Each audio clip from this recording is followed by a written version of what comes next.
Mathematics is one of the most fluid subjects that we can immerse ourselves in. After all, unlike other subjects such as physics or chemistry, we get to create the mathematical universe. We can create impossible Penrose triangles, infinity, the imaginary number I, and so many more elegant artworks that we will be diving into in other videos. Yet, despite all of this, we are told to steer clear of a fatal operation, dividing a number by the integer 0. But how does a division by 0 destroy the fundamental principles of mathematics? And if this is true, can we obtain a resolution from this paradox? The operation of division. Let us step back for a moment. What is the operation of division? Division is, fundamentally, repeated subtraction. For example, x divided by y equals z essentially means y needs to be subtracted z times from x to reach 0. As we grow accustomed to this process, we begin to memorize algorithms such as long division, thus reducing the need for repeatedly subtracting. The operation of division is intertwined with 3 numbers. They are the dividend, the divisor, and the quotient.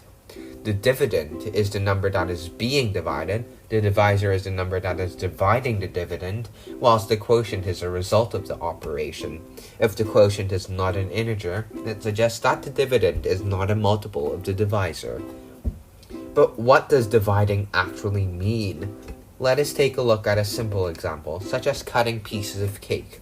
If you slice a single cake into 3 pieces, it suggests that each piece is a third of the cake, 1 divided by 3. 4 different pieces would be a quarter of the cake, 5 pieces would be a fifth, and so on. From this example, it is clear that the greater the divisor, the smaller the quotient. 100 pieces of the same cake would each be 100th of the original whole, which is 20 times smaller than a fifth of the cake. However, if there were no cakes, and yet you still wanted to share a piece of cake amongst 8 of your peers, each of your peers would get exactly nothing. By common sense, we can comprehend that they aren't going to get something if the original whole was nothing. Hence, since we started off with nothing, no matter how large the divisor becomes, the quotient will still remain 0. In the universe of mathematics, proving that 0 divided by 8 is still 0 is simple. All we have to do is identify the multiplicative inverse of the quotient. But what does that mean? If you have any number x multiplied to another number y, you will obtain a product of z. If x times y is z, then there must be some other number a such that z times a gives a product of x. The number a is stated to be the multiplicative inverse of y. 2 times 3 is 6, and 6 times a third is 2. A fascinating pattern emerges from which we can identify that the product of a and y will always be 1. The product of 3 and a third is 1, 6 and a sixth is 1, 800 and 1 over 800 is 1, etc., etc., etc. Thus, if y is the divisor of another number b, then the product of v and the multiplicative inverse of y will result with the same number. From this, we can identify that if 0 times 1 over 8 yields a product of 0, then 0 times 8 should equal 0, which can be proven by the logic of the cake stated before. Therefore, our theory of the multiplicative inverse holds true. However, all of this does not account for the fatal numerical sentence we have been avoiding for the past few minutes, setting the divisor to 0. Setting 0 as the divisor. If the divisor is truly set to 0, curious phenomena occur. Let us conjure up the analogy to the cake again. If we have a number sentence of 0 divided by 3, it can be translated as splitting nothing into 3 parts for 3 people. Each person would receive no cake, so everyone's fears can be assuaged that no one else is getting any more than they are. However, if the number sentence was 3 divided by 0, it implies that 3 cakes are to be shared amongst no people. How much of a cake is a person going to indulge upon if no one is present in the first place to split up 3 cakes?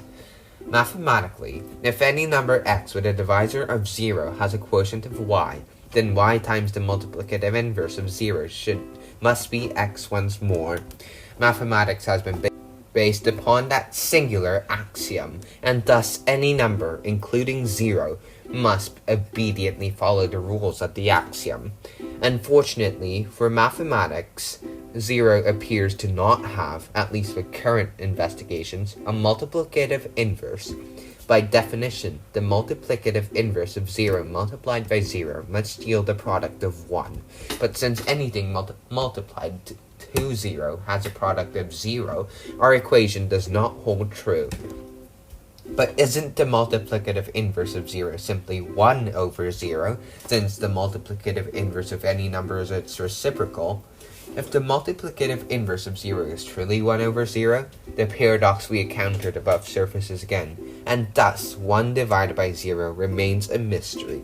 The majority of the population simply assumes that a dividend with a divisor of 0 will yield a quotient of 0 as well, yet this is a misconception. If x divided by 0 equals 0, then 0 times 0 must equal x. Any number multiplied by 0, including 0, yields a product of 0 as well. Since we did not start with a statement that stated that x was equivalent to 0, this equation remains unsolved. Thus, there is a probability that the quotient might be 0, but we have yet to back it up with evidence. Hypotheses and sketchy calculations.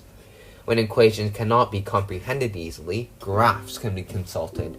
A graph is any visual representation in mathematics that takes in all the domain values of x and returns a range value of y.